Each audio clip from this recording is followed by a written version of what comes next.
每天10个雅思单词，第27天。Despite his great success, he remains a humble person who always listens to others. Despite his humble origins, he rose to become a respected leader in the community.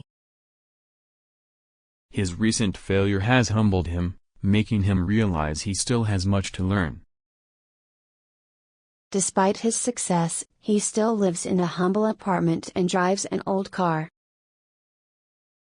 After years of the same humdrum routine, she decided to quit her office job and travel the world. After years of excitement, he found the humdrum of office life surprisingly comforting. After years of the same humdrum routine at the office, she decided to take a sabbatical and travel the world. The high humidity today makes it feel much hotter than the actual temperature.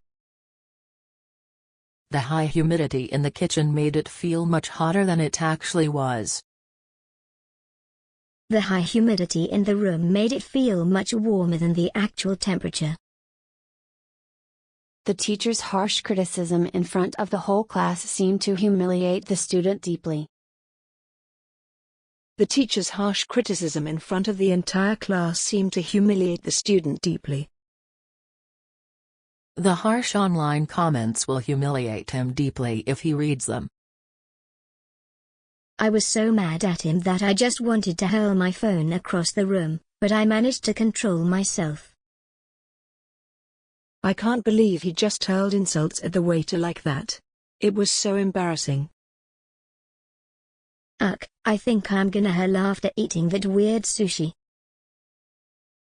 I was so mad at him, I just wanted to hurl my phone across the room.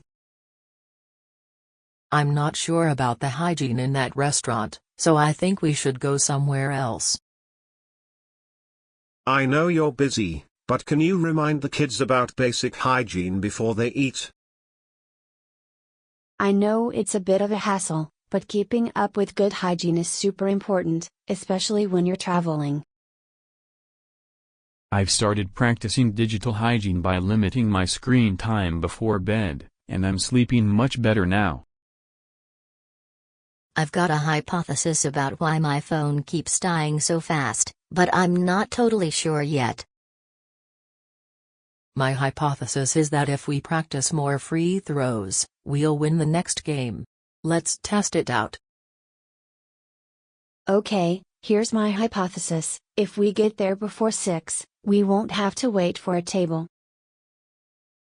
I've got a hypothesis about why this story feels so familiar, but I'm not sure if I'm right.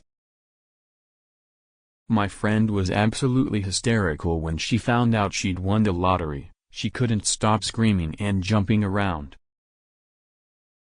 The comedian's story about his dog was absolutely hysterical. I couldn't stop laughing. When she saw the puppy wearing sunglasses, she got so hysterical with laughter that she couldn't even speak for a minute. She was being totally hysterical about the whole thing, crying and screaming over a tiny scratch on her phone. I know it's not perfect, but in my ideal, a good teacher should really care about each student's progress. This weather is ideal for a picnic, don't you think? We should totally go to the park later. I know it sounds ideal, but working from home every day isn't as great as you think. I don't really get into political debates much, but his whole ideology just seems kind of extreme to me. I don't really agree with his political ideology, but we can still be friends and talk about other stuff. I don't really agree with the company's ideology about working 24/7, it's just not healthy. I don't really agree with the whole work until you drop ideology that's so common in our company.